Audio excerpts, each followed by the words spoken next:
Just one second, Bob. Why does it say Zoom YouTube broadcast? Doesn't have a title like it normally does. Here it comes. It's going to show with the title. Oh, wait. Oh, wait, no. That's weird. It says it's upcoming. Just 1 second, Bob. You seen it? Yeah, I don't know why it doesn't say the title. You can probably change the title later, so that doesn't matter. Okay. All right. All right, out in YouTube land, you're already seeing us. Okay, Hello now. and good day. Okay. Okay, Bob, you can mute your audio and video, and we'll see you soon. Yeah, I'll tell you in just a moment.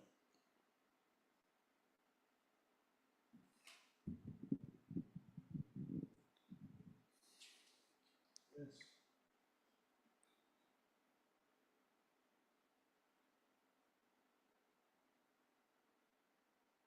Dude, this is awesome. Almost there. Almost there. On. Look at that. All right. Welcome to The Funniest Thing, Yes. where each week we share stories about how stepping out boldly always leads to better than expected outcomes. Yes, it does. I'm Darrell. I'm Ed. And we're broadcasting live from middle school studios in beautiful downtown Culver City, the heart of Screenland. Yes, and we cannot be happier because today's show is called Sign Your Declaration of Independence with Bob Marshall, Unity Minister, Reverend Bob from Unity of Orlando. So today's show, Select, Don't Settle. It's time to snap ourselves out of our lackadaisical mental routines and decide to be, to do, and to have the good we desire. It's easy to fall under the lackluster spell of the mental atmosphere of the world, especially if we do not make a decision to think something new. Results always follow decisions. Things begin to happen that fall in line with our decisions. Amazing things are waiting for you to make the first move. On this episode, Darrell and Ed encourage listeners to declare their independence and break free from the tyranny of the inner critic. That's scaredy-cat, who's obsessed about what others may think if we trust our intuition, our heart's desires, because those two things are really the same thing. Our intuitions emanate from our heart's desires. And during the second segment, Praisey Bob Marshall from Unity of Orlando propels us forward to our greater good with today's reading, Praise Power.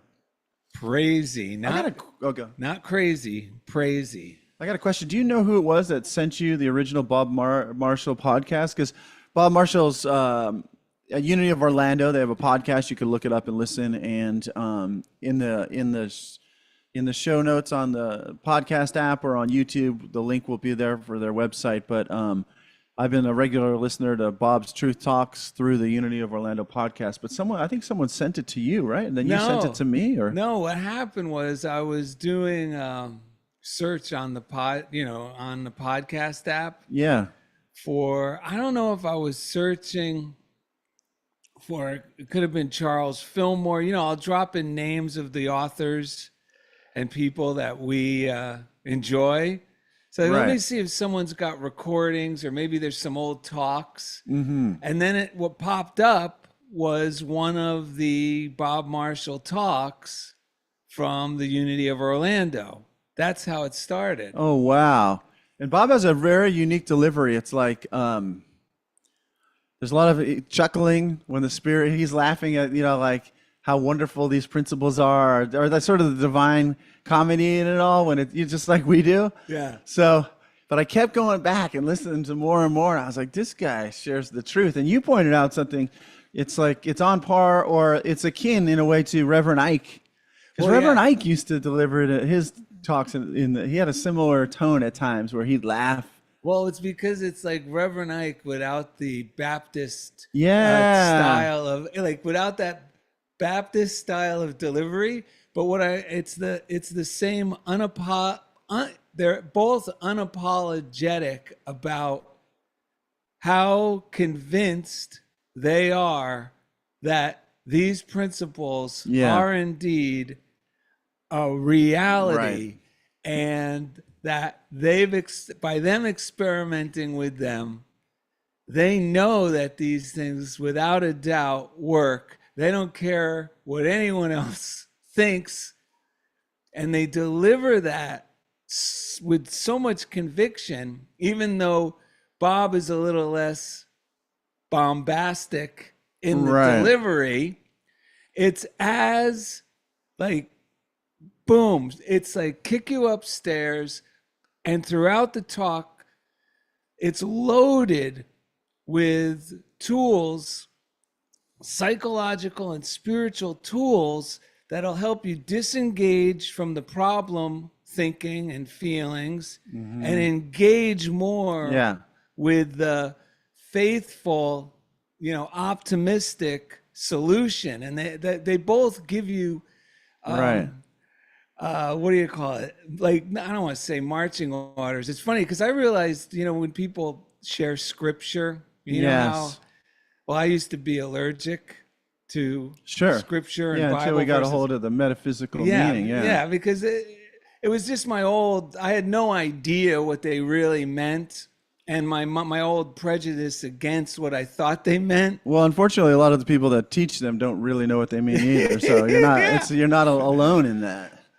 But I was thinking about that, the word scripture, when you understand the real meanings of these truths that are in the Bible and other spiritual, writings throughout the centuries, Right. and the word scripture feeling like such a scary word, well, I started going, wait a minute. Scripture is the same thing as a prescription, because all that means is Yeah. I wrote this down beforehand as here's what I am suggesting. This is from the doctor, of course, Yeah. that's going to make you feel better. Either get this medicine or start Right. applying this new exercise. And that's what both Bob Marshall and Reverend Ike. Reverend Ike Yeah. do in their talks. They get you excited and motivated to apply these prescriptions that are peppered throughout their talks. Right. It's also like a script, right? It's a very Yeah. good. This is the best script Yeah. for the best movie called Yes. Your Life that you're ever going to get. By the way, I want to share this real quick so I don't forget. My student Josue made us some original art for Funniest Thing with Darrell and Ed. You're the marquee name. I guess since you've been speaking so much, you're going to be speaking at the Uni of Santa Barbara tomorrow.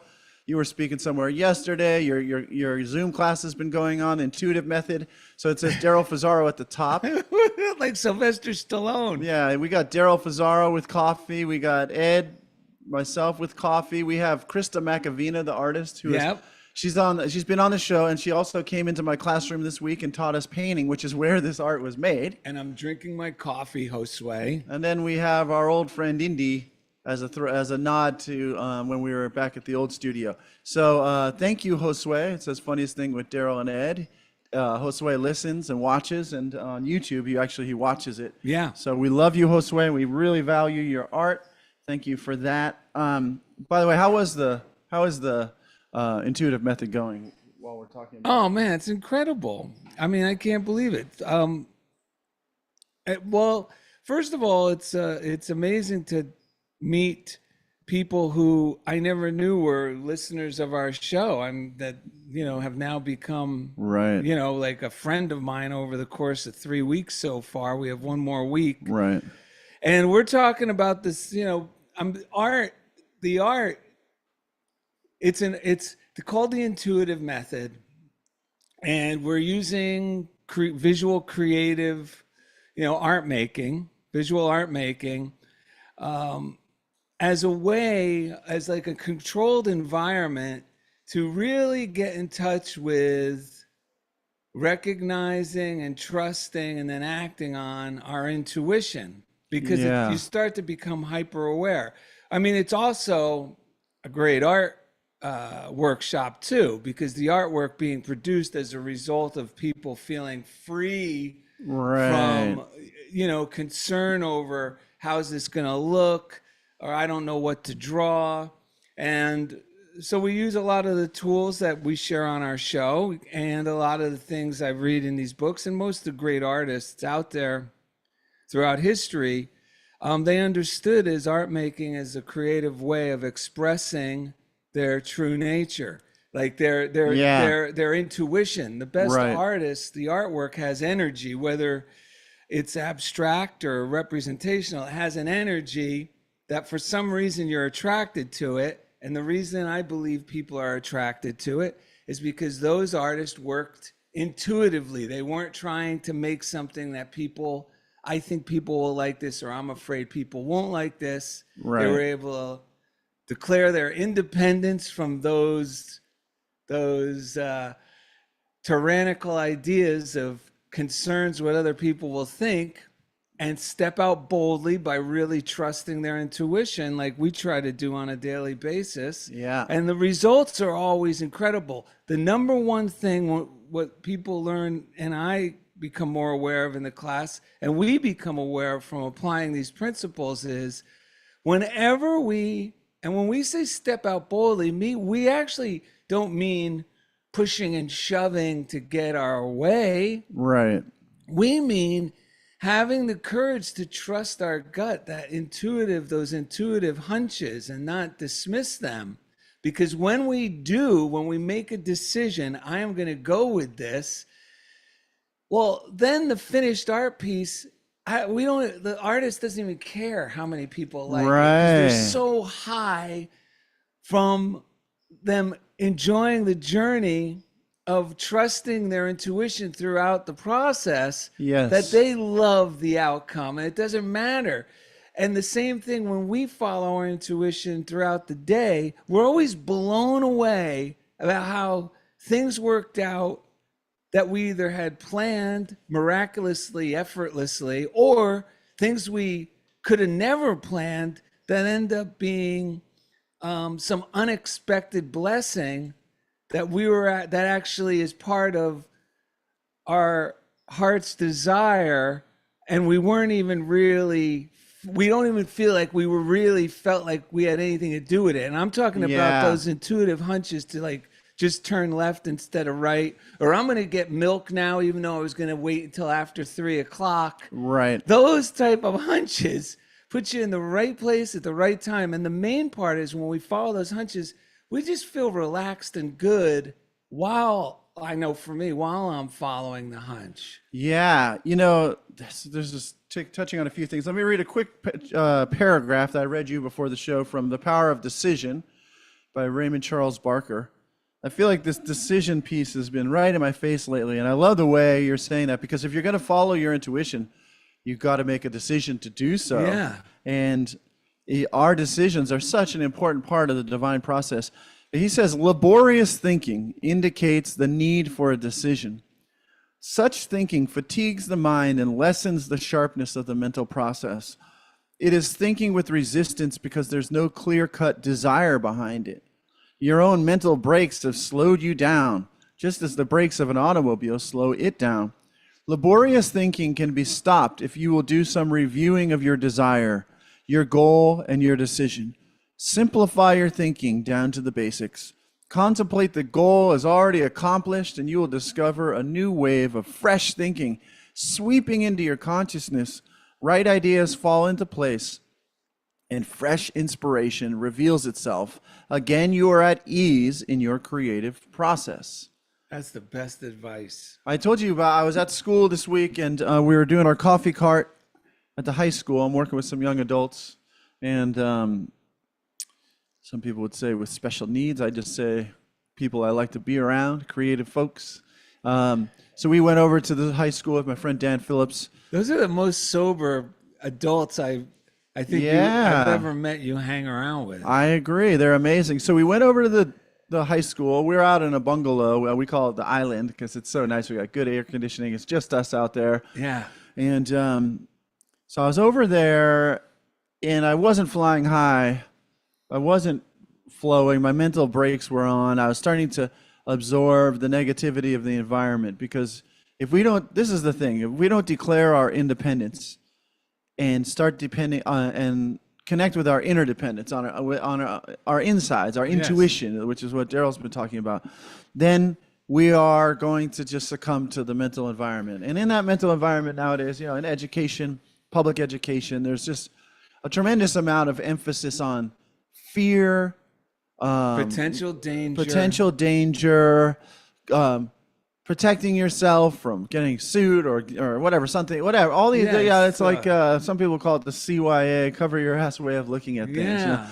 But that does not breed joy or inspire young minds to step out boldly and follow their intuition and believe that they will be taken care of. So, but I was like in between my mind, because my old stuff was coming up, and Darrell was texting me, and he was just reminding me, don't follow that voice inside, the mama bee voice or that worrisome voice. And so I was standing. So here's the quick story. I went. We're the coffee cart means we brew coffee, we deliver free coffee. During the school year, they actually earn money. They'll get like $1 or $2 for each cup. But in the summer, we're going around just delivering coffee to staff that wants it. So it's a joyous occasion, right? We're doing our thing. We're generously providing coffee, tea. Like flight attendants. Yeah, hot chocolate, exactly, because we have our cart. And so, and I've been flying high lately, so I could really feel like, I was just, why am I even here? Why do I do this at all? I'm bad at this job. I heard, we went to one particular room, and the teacher was talking to another teacher about, make sure you do that thing, the schedule, because they're gonna get you. It was that kind of like, it was that kind of thinking, and I was just like, why do I even do this, right? And so, she had like 7 or 8 high school seniors in this room. She's teaching. There's an assistant, and there's another assistant, and so I walk away just like, but I know you sent me a funny message reminding me, don't get caught up in the worry. So I was like, what am I doing? And so all of a sudden my intuition whispered in my ear, and I've been doing my morning routine. That's really the first move every day, is meditate, reconnect with my divinity, read some books like the ones we read on the show, and just get back in the flow with life, with who we really are. Because for me, I have to clear that mental, because that mental program's like, all right, I know how we're going to keep us safe today. I know how we're like, what I'm saying? It's not good. From the jump. So I did my morning routine. So I'm aware, and I listened to Darrell's song, which he's good at, just kind of making fun of all the nonsense that can go on her head. And I was like, you know what? I saw a woman named Miss Sow, who used to be my assistant in summer school like 3 years ago. And we got along really well. So I was like, you know what? I didn't even say hello to her. I'm going to go back to that room. So I told everyone, all right, just keep going with the coffee cart. I'll meet you at the next room. I ran back, and this time I was affirming, I am infinite intelligence, acting intelligently. I know this is going to go well. So I walk in the room, and Miss Zhao is not there. But this time, the same teacher who I was like judging myself, judging her, like she says to me, oh, you used to work with my daughter when she was in elementary school. And I think she even said it before, but I just wasn't listening really. Yeah. And I go, oh my God, who is it? And so she shows me a picture. Oh yeah, I remember her. And we have this joyous conversation. And then this was the crazy part. The same room of young men that you felt horrible in. Yeah, before. I thought maybe they're judging me. Who is this guy? Whatever. All of a sudden, I see their faces, and in their grown senior and high school faces, I see the little kids that I used to work with when they were younger, and they start lighting up. Are you the guy that worked at this school? I am. Oh my God. The whole thing turned into a joyous family reunion. The same situation. Yeah. But this time I was plugged into the divine mind, to my divinity, to who I am. It is like someone just, I think it was Raymond Charles Barker. Someone was just in their affirmation. It said, "I claim this as being so because it is so." And on the divine, on the level of vibration, in beyond what we can see within our senses, these things are already true. So I just plugged back into who I really am, and the whole room just lit up, and I felt so good and so grateful that I had spent that time doing all this teaching and all the lunch groups I've done, or like it just changed, like a much better script. It's like God handed me a much better script. We're talking about scripture. Now the script was one of life affirming, like everything I've done is worth it because look at this connection we have in this joyful moment. And so one last thing I wanted to, oh, it's so funny. Josue is calling me right now. But one last thing I want to share, because every day I put up a quote on our board, and we do a little check-in. And this check-in is like, how do you feel? Why do what do you want to tell us why you feel that way? And everyone usually feels happy, but whatever. We talk about how we're feeling, and then there's a room for a quote of the day. And the quote I found was from, was it James Allen? Yeah, it was James Allen. I saw that quote. Yeah, this quote was about you change your mind, and you change your life, or something about when you change your thinking. Yeah. You change your outcomes in your life. Yes. And so I put that on the board. So, and I'm sitting there thinking, I never know, like, how is this going to land with these students? And I think a lot of people, myself included, if I wasn't following my intuition, I would think I'm going to have to tell them what this quote means. But instead, I asked these young men. Yes. And so I said, what does this mean to you? And then one guy says, well, I can go to the mall, or I can go to the Lego store. And almost wrote it off, like that's too simple. But then I said, all right, I made a drawing, happy face. Yes. So I said, what would happen? Which one do you want to go to? And then he's like, Lego store. So I drew him going to the Lego store. I said, wow, so if you would have said mall, you would have went to the mall. But if you said Lego store, you ended up at the Lego store. And look, did you get a Lego set? Yes. So because you chose to go to Lego store, you ended up at the Lego store, you were happy. And then I asked another student, what would you do? Who's a friend of his? Yeah. And he's like, I want to go to the mall and the Lego store. And then I said, okay, but you got to choose one. And then he's like, mall and Lego store. And I said, okay, but you got to do one first, right? So which one are you going to do first? So he says, Lego store. So I drew him. And then I drew him going, and I said, look, because you chose Lego store, you ran into Arthur at the Lego store, and look how happy you guys are together. Yes. If you had chosen the mall, you wouldn't have seen Arthur. No. And as simple of an example as it was that they gave me, I realized brilliant. that is that's how this stuff really works. Am I going to choose what's the use? All this has been a waste. Or am I going to choose, hey, I saw someone over there that I love. Let me say hello to them.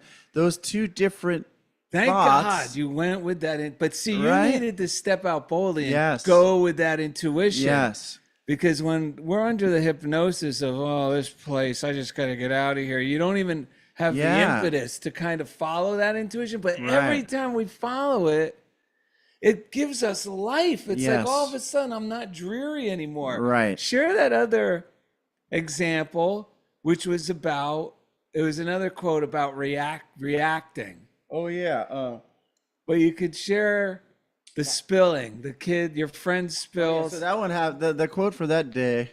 This was great too. It's not what happens to you that determines your experience. No, experience is not what happens to you.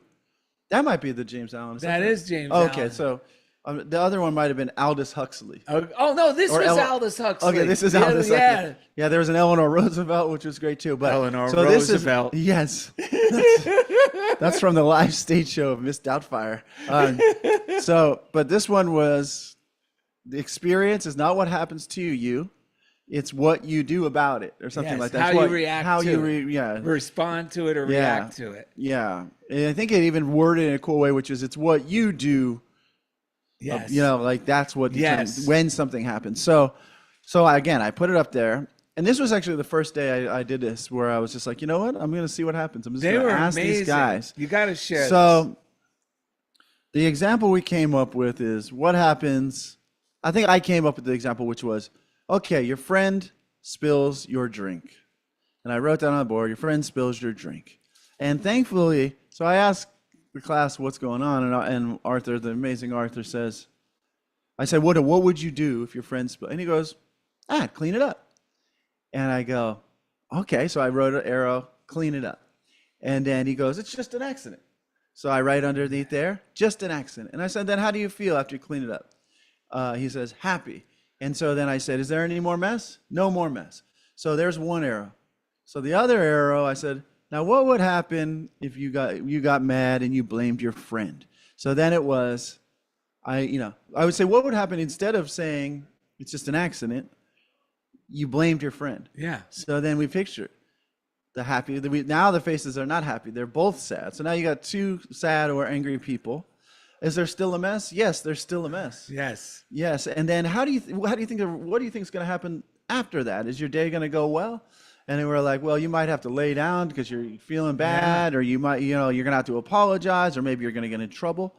And it's just showed the perfect example. These simple examples really demonstrate these broader concepts, which is we have a choice. And if we clean it up, just like that's the ultimate self-forgiveness and forgiveness. Yes. It's just clean it up. It's just an accident. Still happy. God still loves us, because that's principle. God doesn't. Yes. There's nothing we can do that can change God from loving us abundantly, in amazing ways, like God's favorite child. That's what the prodigal son. As soon as we come back to ourselves, we are flooded. And even before we do, God's just waiting to flood us with love and joy. So that was such a great, It's so simple, good. teaching metaphysics basically. Yeah. With these young men. But that's what I'm school- getting clearer about Yeah. it than if I was like with super educated people. Oh. Yeah. No, many are too smart, but no one's too stupid to get this stuff. Yes. I was going to say about how it's all really Right. I was thinking about, how in a lot of places, especially in recovery groups, they talk about surrender. Yes. I got to surrender, and they'll say surrender to win. Right. But I think because I went through that military training on these spiritual topics was just absurdly wonderful. I know. I realized we're all blessed by that, by the way. Go ahead. the surrendering. What am I surrendering? Okay, what am I surrendering? I'm surrendering the enemy within, the enemy that gets mad at my friend. Like, that's who's surrendering. And that's where where I can experience, holy shit. When I just have that enemy within me surrender, Right. what happens? Everything improves, which Yeah. reinforces the idea. Meaning within me, everything begins to improve. Right. And then because of that, my perspective improves, my mood improves, the whole world changes for the better. Right. Which reinforces the truth that it's all just love, and I was fighting against it. And that's why it felt bad in the beginning. And yesterday, I was with Rod and Steven and someone else, and we had a little meditation. Right. And during the meditation, you really get to see your mind operate. Yeah. And, I'm letting it go. And Lori, in her meditation, she heard some good things in one of her guided meditation. When your thoughts start coming and they start telling you a story, she said that the facilitator just say, thinking. And your mind goes, oh, that's all this is. Yes. And then if you start feeling like you're uncomfortable in your seat, or you start feeling bad, and then just go, feeling. So I'm doing this, right? As to get into the meditation, in the beginning, you're kind of clunky, and then eventually you get there. We're talking about, it's like catching a wave. You gotta kind of paddle, and then eventually you have to let go, because if you keep paddling, well, now you miss it. You got to paddle and then let go. So the paddling portion of the meditation is that beginning of letting go. Yeah. But then during the meditation, all of a sudden, out of nowhere, my mind drifted into something I had done as a child that I regretted. I felt guilty about. I'm a rotten person. It was over some mini bike. I mean, it was crazy looking at it now, but I didn't feel that way in the meditation. I go, wow. So what I did was I started going, wait a minute. This is I got to forget. It's okay. I don't need to feel guilty. I could forgive myself. And I started seeing that loving power of God saying, forgive. And then I started seeing myself, would I do this to anyone else? Would I be telling Ed, if Ed goes, I feel terrible, I did this when I was 11 years old and ruined someone's mini bike, I would be like, Ed, are you insane? Why are you punishing yourself like this? Right. That's like 1,000 years ago. And yeah, but I still feel really bad about it. Like, no. And in the meditation, I couldn't believe I was able to let go of it to now there's just a little tiny Yeah. twinge, but not like it was like, ugh, Yeah. I should never be forgiven for this. I hear that. And we're the ones doing it, that it's not God doing it. Yeah. That it's not this loving principle. And by hanging on to this, I realized, wait a minute. It's like Barker says, I'm putting the brakes on my own salvation. I'm the one putting like the brakes. No. Instead of just going, no, there's no scorecard. When you said that, it really helps me to see that when someone's acting grumpy, it's really because they're battling with the bad thoughts that they're having.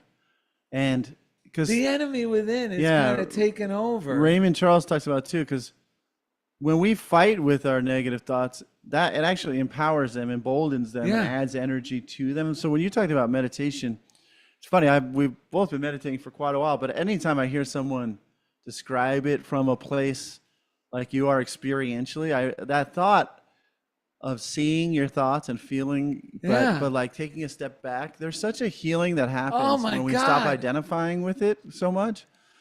That's amazing. And that's a great story.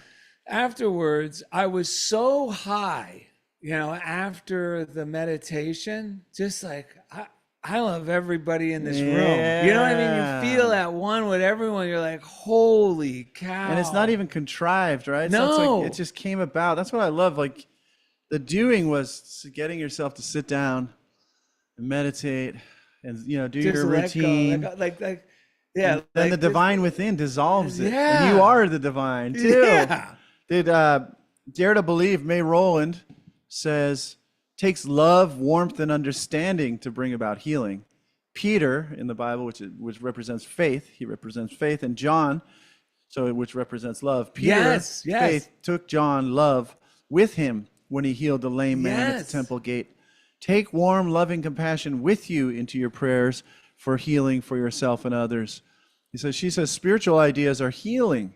When an individual is awakened and comprehends the truth of his spiritual nature, which was what you're describing, he realizes that healing must come not from without himself, but from within himself. Again, what you just described. He glimpses the truth in Paul's instruction, be transformed by the renewing of your mind. The transformation of the mind, of which Paul speaks, comes when man is awakened to the idea of himself as a spiritual being. This awakening is indeed the truth of which Jesus spoke, ye shall know the truth, and the truth shall set you free. So we got to get moving. Oh, yeah, let's wrap it up. Can I read the quote from Kirk? He sent us a postcard. The quote, we love this. It's from Neville Goddard. It says, good news is always printed on the 10th page. But if the news is frightening, it will find front page print. Ignore the headlines and remain faithful to your image. What do you really want? Don't try to tell me that it is going to be difficult, because your very words block its fulfillment.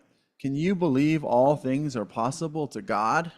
Yes. Neville Goddard, yes, because we experience it. And if you're experiencing these things when you're meditating and you are experiencing what these great teachers are writing about. And if you don't think you are, then it's time to switch and find something that allows, because the thing we love about like unity and this type of tradition is that it is for you. Yeah. Jesus' teachings are for you. Make the decision, experience it, and get the most out of this life. Yeah. You don't have to wait.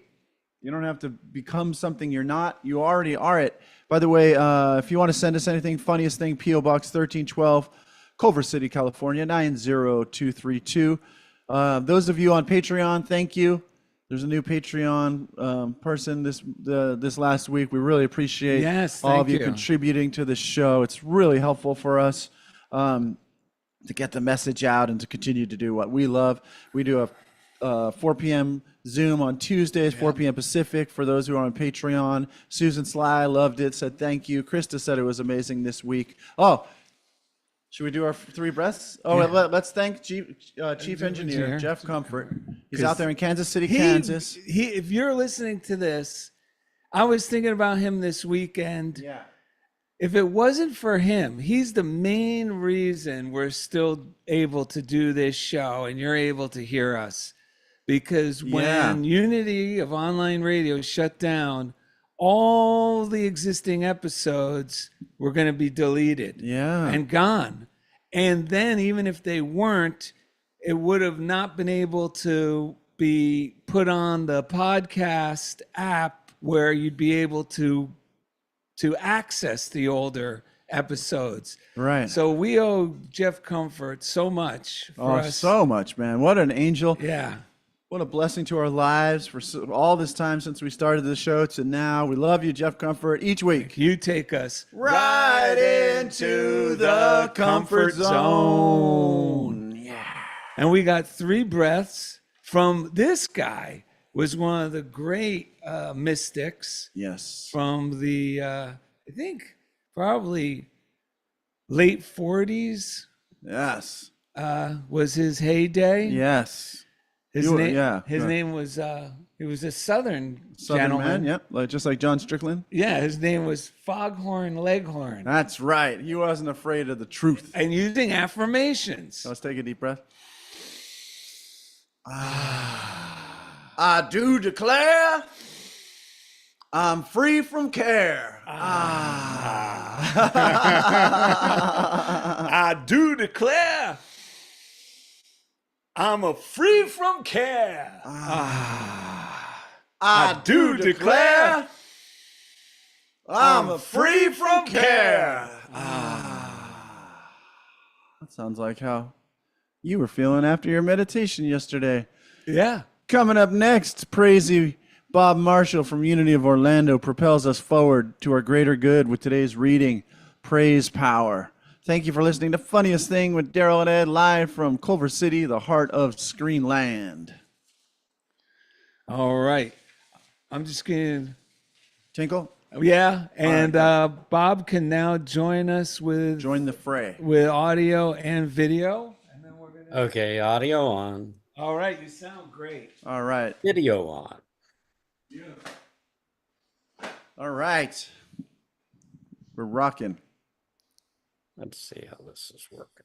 Okay. As soon as Darrell gets back, we will commence the audio part, but we are still live on the YouTube right now. So how's the day going so far, sir? Oh, it's going great. Yeah. All kinds of good stuff. Yeah. So I enjoyed listening to the two of you. Are we good. Broadcasting now? We're broadcasting on the YouTube, but this will not be on the podcast once it's edited, but it is on YouTube. Yes. So. Yeah. Yes. Well, don't let them hear me praising you or anything. You're crazy, Bob Marshall, man. This is what they've come to expect from you. There are so many people would agree, except they like the crazy version. That's right. Yeah, when you get too crazy, people start to call you crazy. That's for sure. Yeah, but that's a good sign. Yeah. I mean, I'm so excited that you decided to come on, especially after we chatted on the phone that day. That was a great chat, man. Yeah, so I didn't get you fired, huh? No. Are you what's crazy is that right when I said we should get you on the show, also Nancy and Kathy Norman at the same time were like, you got to get Bob Marshall. At that same moment, they had that same idea. So, wow. Well, yeah, they're good friends. They're good friends. Kathy and I had something in common. We were both ordained in our early 20s. Oh, wow. Yeah. So. Yeah. So you've been It was 10 years apart. She's younger than I am, but. Oh, I see. Right. So, you weren't ordained at the same time. You were, but at around the same age, you both got into it. Right. Yeah. Is that because of family ties on your end, or because Kathy? Yeah, my dad was a minister also. Yeah. You got to understand, I never intended to be a minister. Right. Methodist minister prior to bumping into Unity, and then he became a Unity minister 1 year before I went out to ministerial school. Oh, wow. Yeah. This is amazing. I was in the middle of engineering school and suddenly decided to switch gears considerably.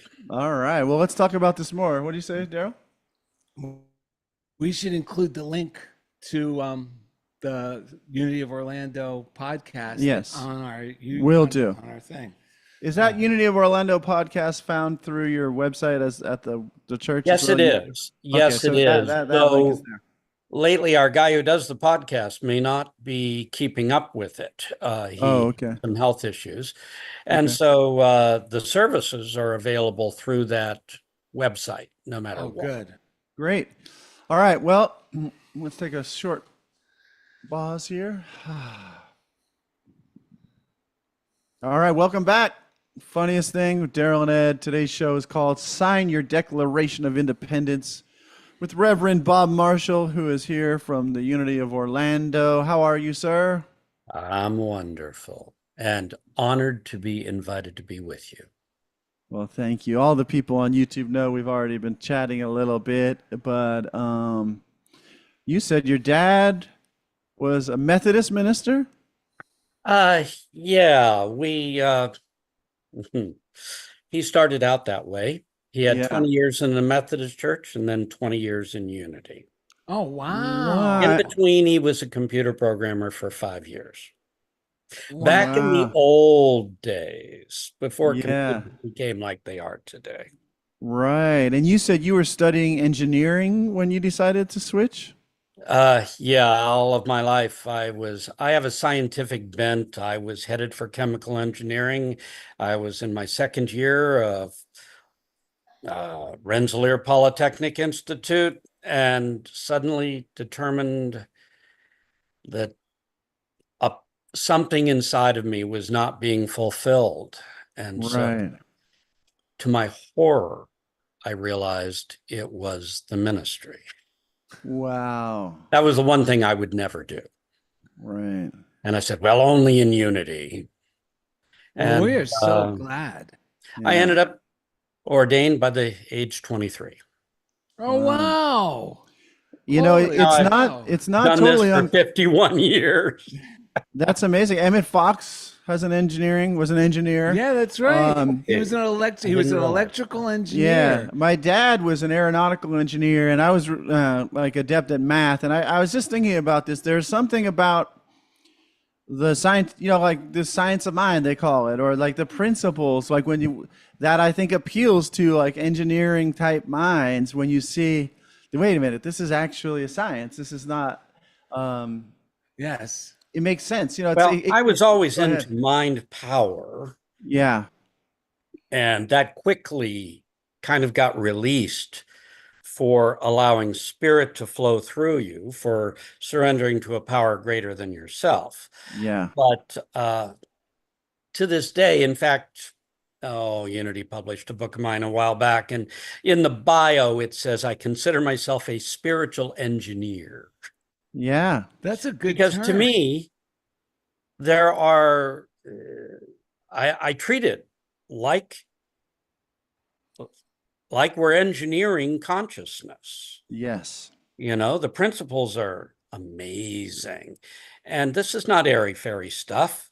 In fact, the science and spirituality have been climbing the same mountain for a long time, and they are looking across the top at each other right now. Yes. I mean, you go to theoretical physics, and it sounds like they're giving you a spiritual insight. Yeah. Right. Yeah. Yeah. And all the great minds from not too long ago were seeing this and sharing about how science, like that we shouldn't be thinking of science dismissive of religion and religion dismissive of science, because we're discovering that one is highlighting the existence and reality of the other as we keep moving forward. It's just life. And they're Yeah. two slightly different approaches, but in Unity, we kind of put the two together. Yes. Unity didn't never had a aversion to science. So very few people know this, but we were the ones who pioneered using radio. Radio was the cutting edge science a long time ago, Yes. and they had this huge radio station. They don't even license them this large anymore. But we have whole Unity movements that were started because Fillmore at night decided that the people watching weren't watching at night. So he just pegged the needle, and he was bouncing off the ionosphere. And we had a whole group started in where was it in Africa? Nigeria, that we didn't know about, but they'd been picking up the radio broadcasts. Wow. And so when Unity in the early 60s held this international conference, these people got off the plane and everybody turned and said, I didn't know we had any churches in Nigeria. Yeah. Wow. But the bottom line is we've never had a problem with science. In fact, one of Fillmore's best books was called Atom Smashing Power of Mind. Yes. I love that. Yes. I love that title. Yeah. It's so good. It's the only one that he got published that had a really good title. The rest of them were boring. But that one, they got it. Okay, we've gone off. Where did you want to go with this? Well, you were listening to the first segment. Is there anything, first of all, that jumped out at you or inspired any ideas? I love the descriptions of the meditation. To me, the teaching is not about intellectually understanding any of this. That is such baby stuff. It needs to become experiential. And meditation is your own private laboratory. Everyone is doing it. I loved your paddling until you get there, and your description of trying to watch yourself until finally you were in the space. That was stupendous. That's stupendous.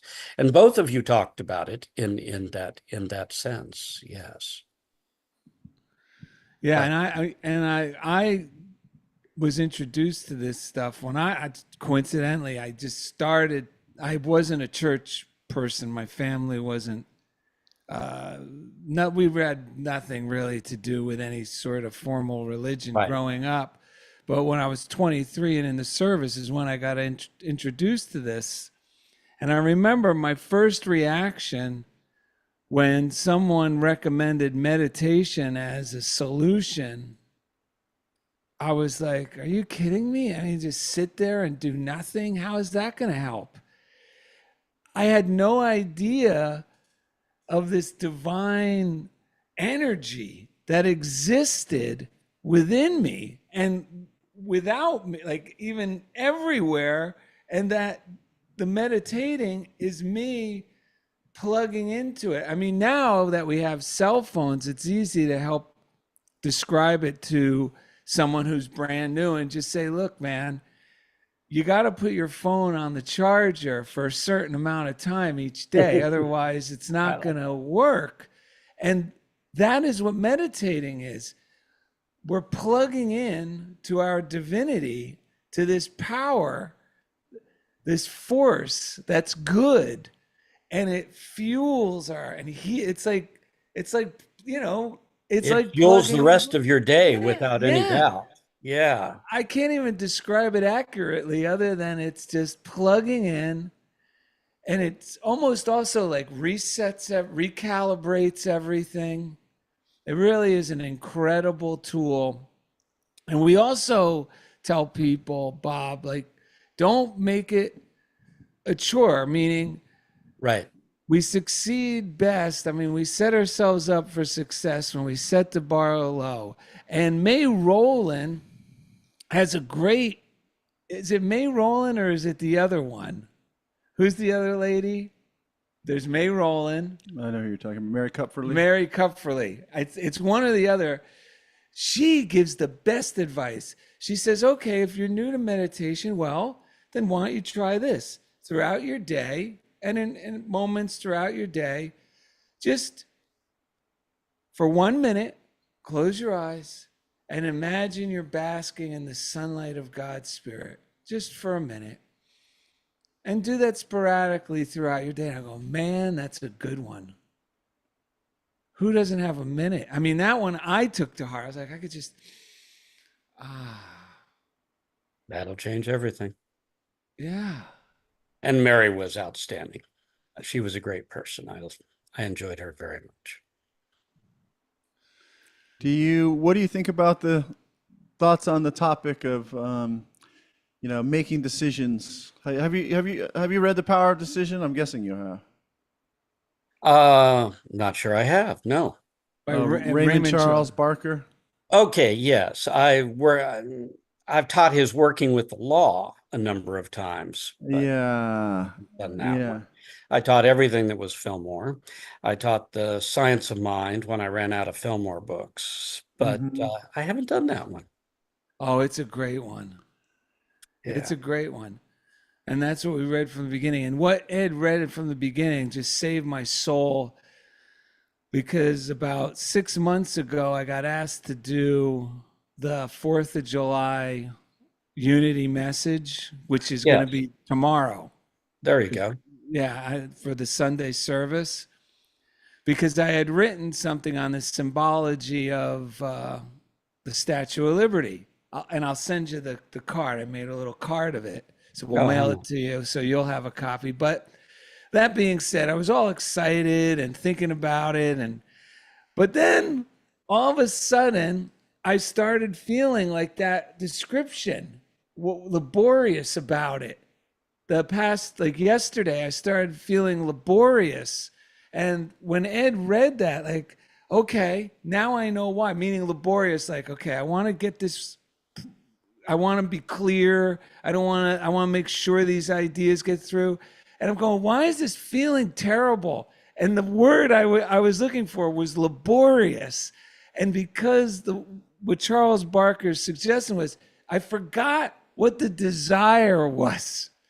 Like between this last week, I forgot the desire was just to share my delight, my own personal delight in this knowledge, my own personal thrill about applying these ideas in my life. And it just, him reading that during the show changed everything, because earlier today I was like, and then it went, no, I feel a little better about it because I did my morning routine and had my meditation. But just by Ed reading that, it just shows you how all it takes is one thought. If you go to something and you pay for, a seminar, or if you go to a church service, or you listen to our show, and if all you get is one idea like that just, it's boom, it changed everything for me. And now I'm back Darrell again. Because when I'm in that other arena of trying to, am I going to get this right? I hope this goes well. Right. It's like, I'm not even myself, Bob. I don't feel like me anymore. And then Ed reading that, and I popped back into myself. Yes. I'm like, oh, now I'm enthusiastic Darrell again. Like my real me, the me I like to be, the real me. So these things, these tools are amazing. And let me point out, when you get up there to speak, it won't just be you. Yes.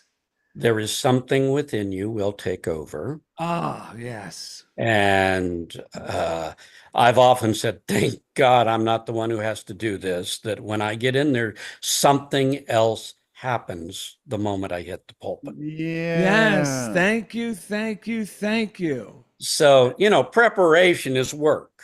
Yeah. But when you get up there, you let go and it flows. And what's intriguing is, some of the times I finished my talk and thought, I just blew that to bits. I hate that talk. I walk out and they're all trying to tell me it's the best one they've ever heard. Yeah. The bottom line is, it doesn't matter what you say. It's what they hear. Yes. Right. And spirit takes care of that. Oh, Yeah. this is They music. hear what they need to hear. The connection is an energy connection that you have when you stand in the pulpit and or at the head of a class. You have an energy connection with your people that are out there. Yes. And it draws something out of you, and you don't even know when you're saying something that is changing somebody's life. You have no idea. Yeah, Yeah. you're But absolutely it's right. coming out of you. And so it's this continual flow between the audience and the speaker, the audience and the speaker. It's a spiritual experience all unto itself. Right. Yeah. It's just like doing this show. Because in this, the good thing about us doing this podcast is because we get to be ourselves. Yeah. And we get to let, spirit take over. We have an idea, we like in the beginning of the week to have a title and a theme, so we could share it with our guests like you ahead of time. So we have some idea. We think this is really what we want to talk about. We're excited about the idea. But then by the time we sit down and actually do this, it's a whole different ball of wax. But every time we do it, we feel great.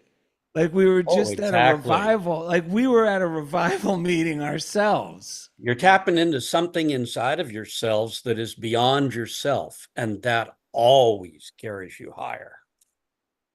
Yeah, that's 100% accurate. I always feel that since the beginning when we started getting on the show, because we practice this stuff purely. We're just like some guys who found these records and became fans of this music, these unity teachings. We're not ordained ministers in the sense like going through Come on. Yeah, I know. But what I'm not that big a deal. Agreed. But showing up early We're all days. ministers. In fact, who was he? Freeman wrote a poem called "Every Man a Minister." Yes, and I know Fillmore was about that approach as well. And what I was going to say is I've always felt that the Fillmores are willing to come through. Like anyone who's willing to step up and practice this stuff and become a channel for these teachings. Because when I leave this planet, I would love to shine through and bring more light and help someone else who wants to do it the same way we're doing it. So I feel their spirit come through us and continue to teach us and grow. I was thinking, you've been in the ministry, what, 51 years? Yeah. You said? Yeah. Yeah, and it sounds like, if I'm hearing correctly, you're still learning and deepening in this stuff all the time. Is that correct? Yes. If you're not, you lose it. Yeah. You have to keep expanding and growing. The ministers who keep teaching the same thing over and over won't last forever. You have to be your own explorer. Yes.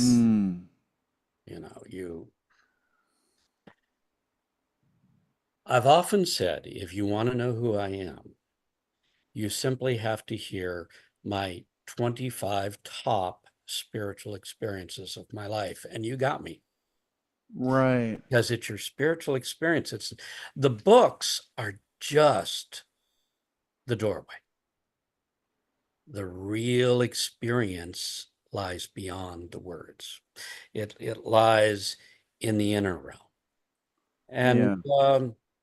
And working with the principles. You guys wanted me to talk about, you said we were going to talk about praise. So let's say praise is one of the easiest and most dynamic spiritual energies that you can change your life with in no time flat. Yes. And the reading I've got here says, it'll affect all living things. And I'll say, well, that falls a little short in my mind, because I used it on my car once. Oh, yeah. Right. Yeah. It affects all of life everywhere. Yes. Because everything's vibration. Even the metal in your car is vibration. The computer, none of this. I mean, quantum mechanics, the only reason they were able, I guess this is fortunately unfortunate, create the atomic bomb was because they understood quantum mechanics, that there's actually more space between things that seem solid than there is matter that makes us solid. It's crazy. So why wouldn't these, if my mind is praising, and that vibration of harmony and love, which praise is, and faith that these principles are real, how could that not have an effect on the vibration and help harmonize whatever it is I'm praising? I mean, it sounds absurd. People probably think he's nuts, but I'm going to be like Bob and Reverend Ike and all these other people and be unapologetic about it for myself, and if somebody else decides to jump on board, great. I don't have to go around convincing anybody of it, but because I've been applying it and get the results, you just need a few friends where you can go, funniest thing, you're not going to believe it, Bob. Guess what happened? And Bob's going to go, oh, yeah, tell me, I believe it. Or Ed, funniest thing, you're not going to believe it. Oh, yeah, what happened? And we keep reinforcing it, and it just we keep growing, and we keep becoming more faithful in these ideas and getting more proof that it's a reality. I needed this show, because I've been thinking a little lackluster about income versus expenses, and I gotta go, whoa. And I know that's what I'm doing. We gotta keep blessing. My wife is amazing because we got hit with these expenses, and I'm supposed to be the guru in the family, but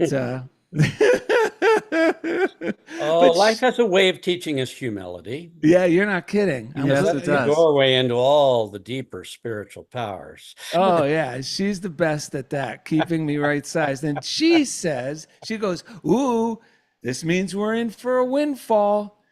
And I'm not going to argue with that. But there's a part love of me, it.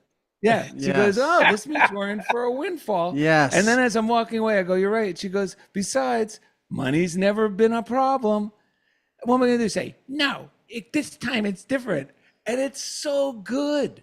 She's so right on. And once my mind gets unapologetically on board with that, boom. Yeah. I start The world's seeing job, the outer physical world's job, is to try to distract us. Wow, there you have Our it. job is to not get distracted. Yes. And the spiritual path, so many people try to travel it in their heads, which is great. I mean, you come out understanding this, understanding that, and you come out and say, oh, isn't this a beautiful concept? As long as it's a beautiful concept, I'm sorry, you missed the real meat. Yes. It's beyond the concept. It needs to be an experience. Mm. You need to take it inside. I'd read those Fillmore books and I go, why on earth do they say that? And I'd have to go inside and spend time with it and work in whole territories until I'd come out and go, I know why he said that. Yeah. Yes. You go inside until you can feel it. Yes. Because that feeling is worth 100 books. Oh, yeah. Yeah, and we've gotten a lot of comments from ministers over the years that are like, how do you guys speak with such authority? And it's because we've never been told otherwise. We just go with the book, Good for you. take them inside. And then it's like you said, like you're the first person I've heard describe it like the way Darrell and I, it's like, of course we know what Fillmore's talking about. It's a living truth. We plug into the same truth he is. It's not speculative. No, and Jesus did, and all of them did. And you were talking about phones plugging in, it's a great metaphor. And the other part of it is we don't only plug into the power to get rejuvenated, we also plug into the Wi-Fi so that new information can come onto the phone. Like if without being plugged into the Wi-Fi, that phone has to live off of what already exists within it or the computer. But when we plug into the divine Wi-Fi through meditation also, we get new energy and new ideas. And that's a lot what Raymond Charles Barker talks about in this book is that, and I have to affirm, new thoughts are coming through. Yeah, me too. I don't care what these old voices telling me, but this, but that. And I'm like, well, I'm not relying on that. I'm becoming receptive to something totally new in which I can accomplish this, in which this thing is already accomplished, in which I'm already way better than on any of the old headlines are telling me anyway. It's new. He would say that or what I'm taking from what he's saying is any kind of worrisome thought is really like the opposite of thought. It's like the plug in the drain of thought. It's a repetitive pattern that's stuck. Yeah. And we get identified with it and we get stuck too. But when we take dominion and make this decision and declare our independence from these old ways of thinking and declare it so that our subconscious mind goes, oh, we don't have to keep spinning this. There's something beyond this. Yeah. Boom. Like the blockage comes out of the drain and through the pipes, and now doesn't matter. Like Bob, you, me, and Bob, we're all the same divine age because we're all present right now, and we're all tapping into the same divine power, and it's amazing. You know, one of the things, was it Darrell who said it earlier, that you went in meditation and this image from your childhood came up to be healed? Yeah. You know, Yeah. that's really big stuff because we have all this stuff that holds us back. And I was once, teaching on this whole thing. So I thought, hey, let me see what I can do. And I literally spent, probably a month going through my entire life and trying to year by year bring up everything I remembered that still had negative energy connected to it. Mm-hmm. And then I'd have to work with it a while until, like you said, I love the fact you said, well, I only had a little bit left. That's the way I would have to do it. I'd relive it and say, do I still feel that energy inside? Yeah. And until I could erase as much of that negative energy out of me as possible. I probably need to do that again now. That was a long time ago.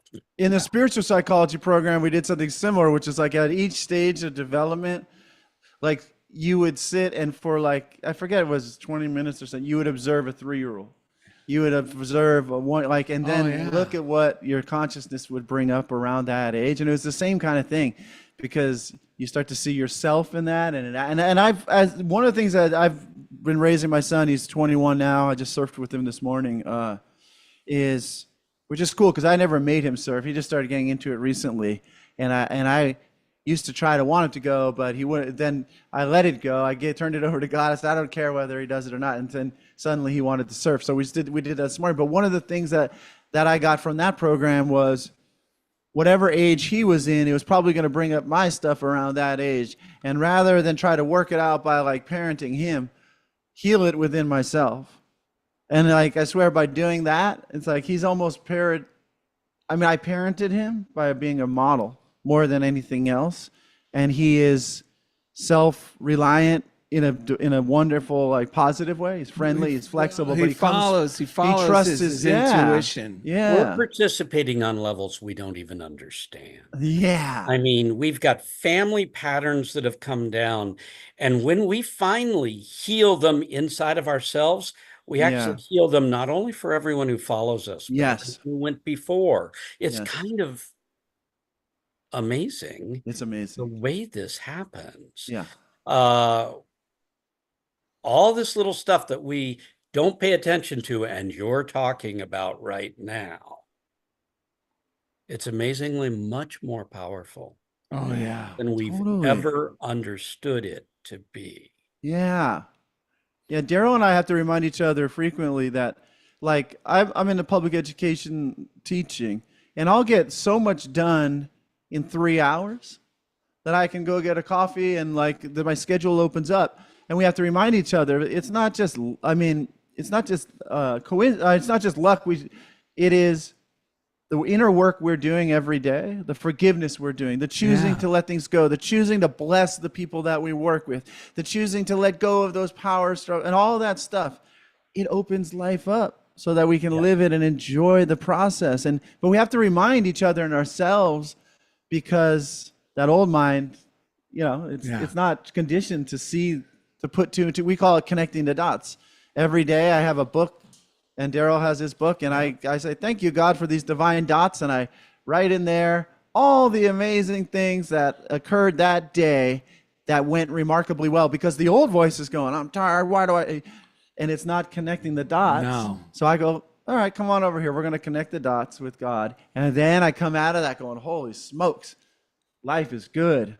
And I'm recharged. And it goes with the idea that, like, we have our conscious mind, which feeds our subconscious mind, and our subconscious mind takes off and just starts making it automatic, right? It starts just, okay, that's the program. That's what we're going to do.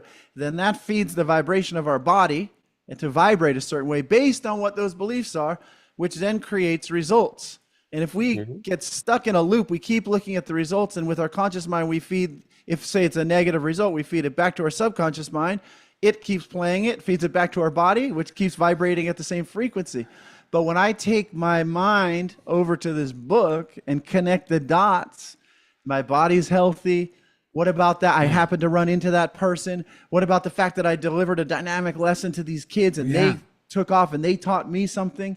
Now I'm giving different results to my conscious mind, which then is feeding it to my subconscious mind, which then my body's vibrating differently. And now the results are changing, which then I'm feeding back. Yes. You know, like we can choose to change, we have to declare our independence. And that's why we love you, Bob. You have there's a power in your voice and a laugh in your voice that lets us know that at some point you declared your independence and we're like, I'm going on this journey and I want to see it for myself, like Fillmore, like you're describing. I want to, my life is my laboratory, and let's see how this stuff works. At one point, I had the premier spiritual experience of my life. I was in my 30s, but I came face to face with what was inside of me. We call it our Christ self, our higher self, our soul, call it whatever you want. But you are the host to what sometimes is called superconsciousness. And when I did, it was devastating because I used to think this was important. And once you touch or tap into what is at the center of your being, you don't have to defend this outer self ever again. Right. Oh, what a relief. Being does not come from this. Wow. It comes from that stupendous being Right. inside of you, and we're simply call it your soul. That's your eternal self, and it's majestic beyond belief. Wow. Having met it, I can laugh at myself like this. Yes. I got nothing to defend. This Yes. guy's a stupid fool. Yeah. What's inside of me, I will never make apologies for. Yes. That's what, yes, Amen. there you go. Because that's what I was trying to share at the beginning of the hour when describing your talks. That's what Yeah. comes through. Yes. This guy needs no convincing. Yeah. This guy believes it and lives it, Yeah. and he's sharing it unapologetically. So I can feel it. Like I can Yes. feel it. Like That's authority. That's the Yeah. authority. That comes across as someone speaking with authority because you're speaking from your experience. The energy's moving through you. It's real. We feel it and we love it. And it's amazing that we didn't know that this was going to be the theme for this show, but as I was sitting here, you're talking. That's why I love doing a show with Darrell. It's not just one person. I'm learning when he's talking, and then Yeah, you're we're talking. all We're all learning. learning, and I'm having so many aha moments. And I was like, "Holy smokes, God! Bob Marshall is the perfect person for this theme." Yes. And we didn't even realize how perfect. But I was like, "That's it," because you declared your independence, and it's really recognizing your interdependence with the divine. Yeah. It's and- your independence from outside voices.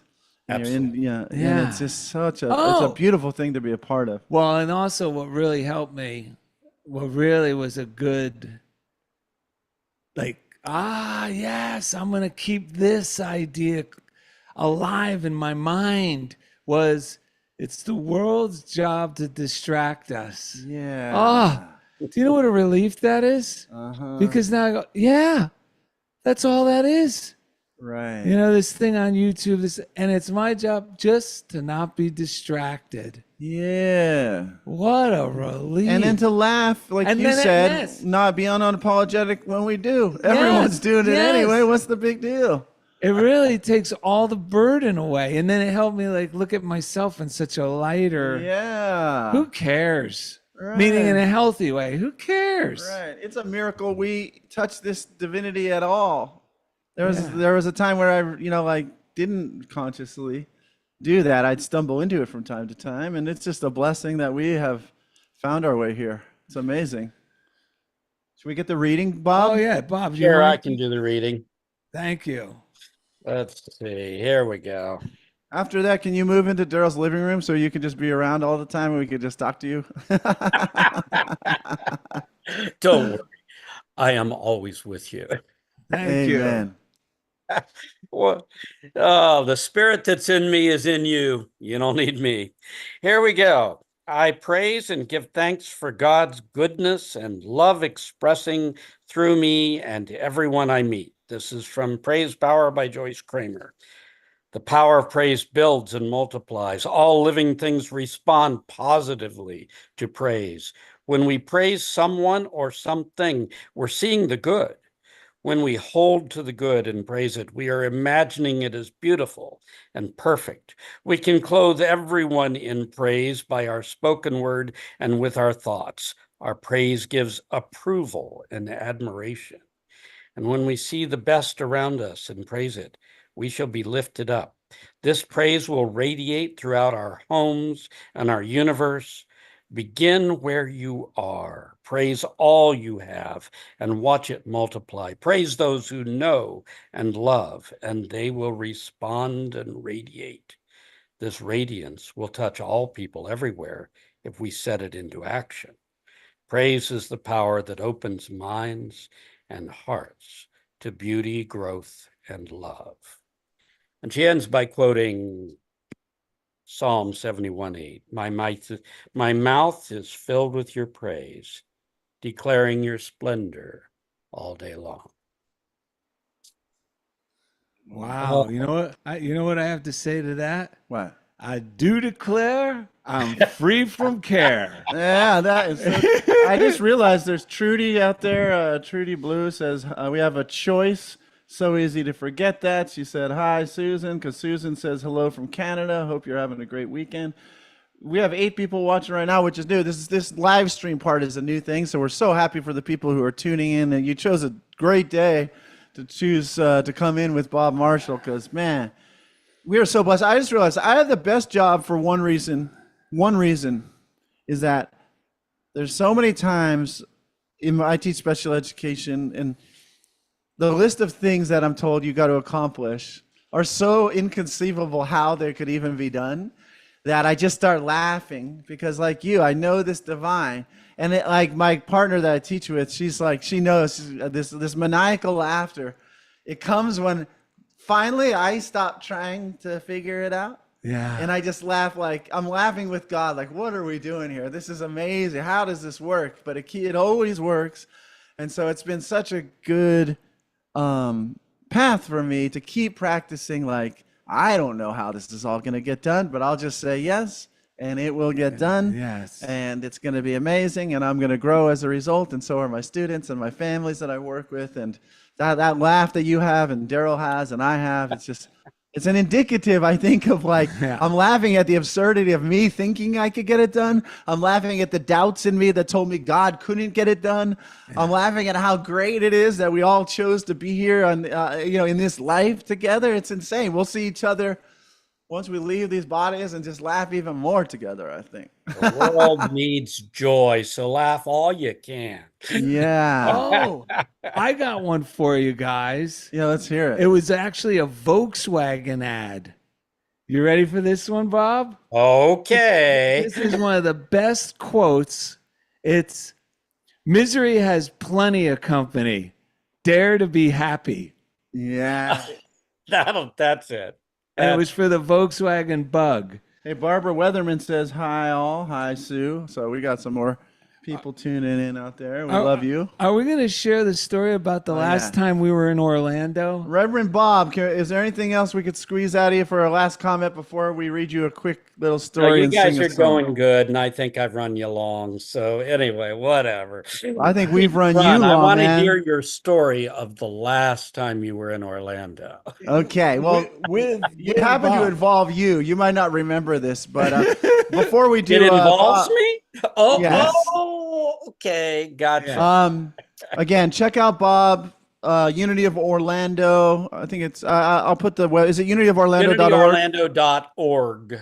Is it Unity Orlando or of Orlando? Unity. No, UnityOrlando.org. Thank you. I just didn't want people to be confused. Unity Orlando. UnityOrlando.org. Check it out. Check out the podcast. Yes. It's just the talks, which Darrell and I always. Darrell is a big Or proponent you of can every. hit the service tab and it'll let you watch anything I've done in the last 6 months. Great. Okay. It's just the same truth that we share here through the devilish lens of Reverend Bob Marshall, which we love, man. So And it's thank fun you. to listen to while you're driving. It definitely takes the edge off when you're in traffic. It's pretty crazy how many hours.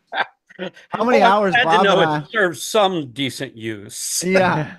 How many hours we've already hung out with your voice. It's amazing. So this is Yeah. awesome. All right. So one day Reverend Bob Marshall asked Darrell and Ed for help moving a sofa after he got it stuck in the doorway. After 20 minutes of pushing and maneuvering, Bob was exhausted. I guess there's no way we're getting this sofa inside. Darrell and Ed peeked around their end and said, Wait, you wanted this inside?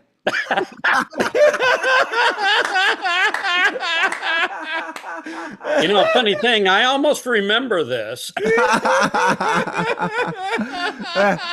Hey guys, Lois Conklin says, amazing discussion today. I feel like I met a new friend or I meet a new friend every week on your program. So Lois Conklin, who's in Central California, I think she loves, you're her new friend, Bob. So Yes. Lois, check out Unity of Orlando for more great Bob Marshall. All right, well, that feeling when we meditate and we plug in, it's like the saints come in. Oh, when the saints go marching in. Oh, when the saints go marching in. I wanna be in that number when the saints go marching in. Visit DarrellandEd.com. Bob Marshall, we love you. to find easy links to everything we It's do. an honor to be with you guys.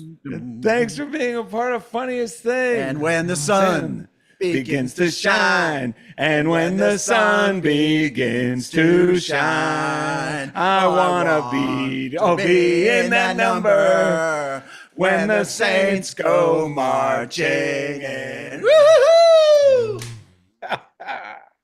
All right. Thank Get it. you. Thank you, buddy. Are we done?